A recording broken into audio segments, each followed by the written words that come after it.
Hello and welcome to News 9 Facebook Live with me, Adarsh Vepachedu. Just a few hours back, the Supreme Court dismissed the review petition filed by fugitive businessman Vijay Mallya against the court's 2017 order, which had in fact held him guilty of contempt of court. The Apex Court held Mallya guilty of contempt for transferring about 40 million rupees to his children in complete violation of the court's order. At this point in time, for this very latest update, I'm being joined in by my colleague Arun Sundaram live on the broadcast. Arun, what is this review petition all about? We're talking about a sum of 40 million rupees that Vijay Mallya transferred to his children. What was this money used for? Can you tell us more about the entire case? Well, it's a very interesting development. It dates way back to 2017, others. The question is relating to a payment of $40 million, which was made to the children of Vijay Mallya.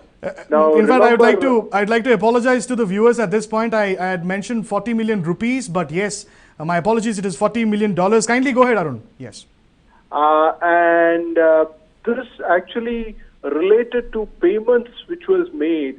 I remember it was in 2013 that Diageo entered the picture and picked up a stake in United Spirits, which is the business which Mallya was running.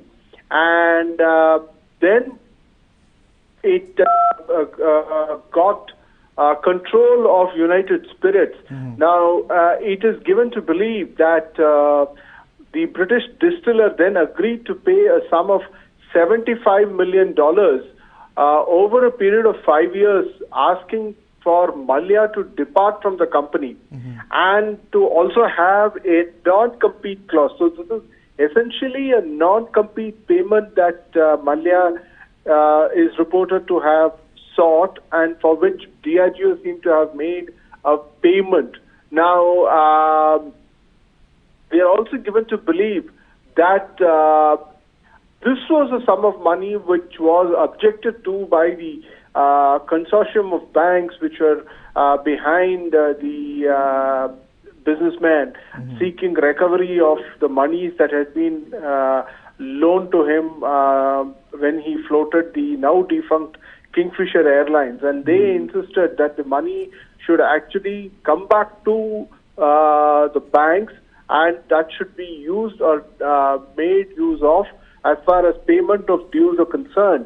But nothing transpired on ground, because that $40 million which had been paid had gone to the children, and there was no kind of response coming in.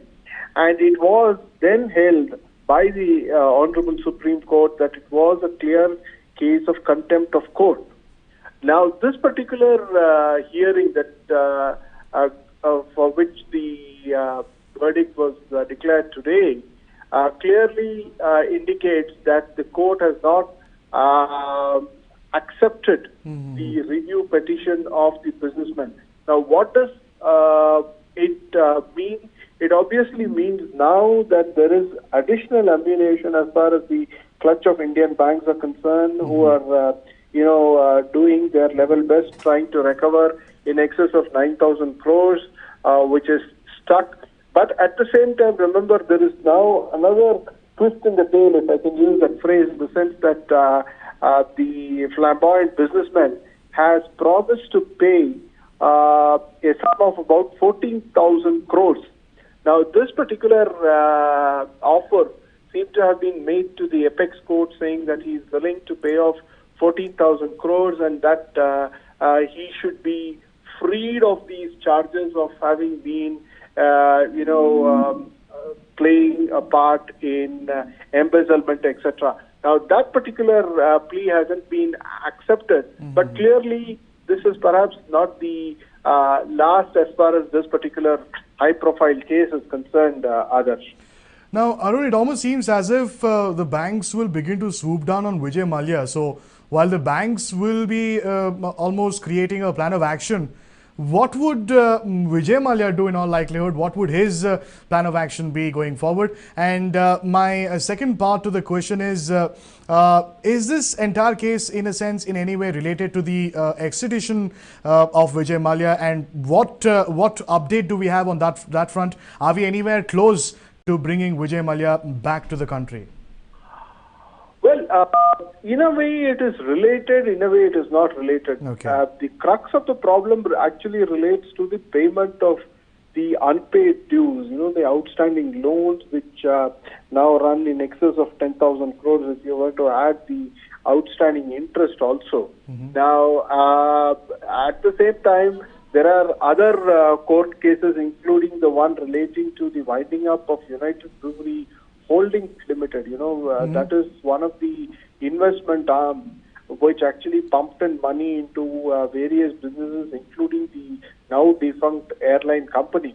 Now, it was that particular hearing of UBHL where it appears that the counsel for the flamboyant businessman seemed to have told or reiterated to the court of law, that's the apex court, saying in as many words that the flamboyant businessman was more than keen to settle the dues. He was willing to write out a check for an eye-popping 14,000 crore rupees.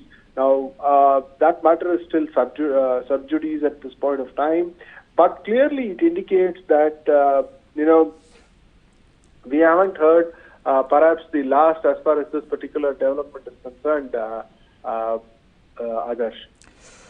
Well, many thanks, Arun, for joining us with your insights on the kind of fresh trouble, if we were to call it, brewing for the beleaguered businessman Vijay Mallya, who is, in a sense, fled the country. He's not here anymore. And there are efforts on from the central government's end to ensure that he is extradited, brought back to the country at the earliest. And we shall keep a close tab on how that really pans out. But yes, the latest is that the Supreme Court has dismissed a review petition filed by Vijay Mallya and his team.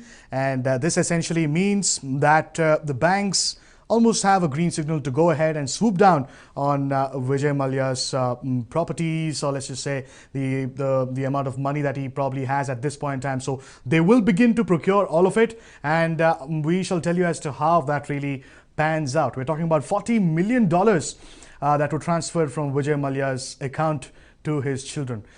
So it remains to be seen as to how this case really moves on, and we shall keep you updated on that as well. If you like the information that we've shared with you, do not forget to like, share and subscribe to News9 on YouTube, Facebook, Twitter and Instagram.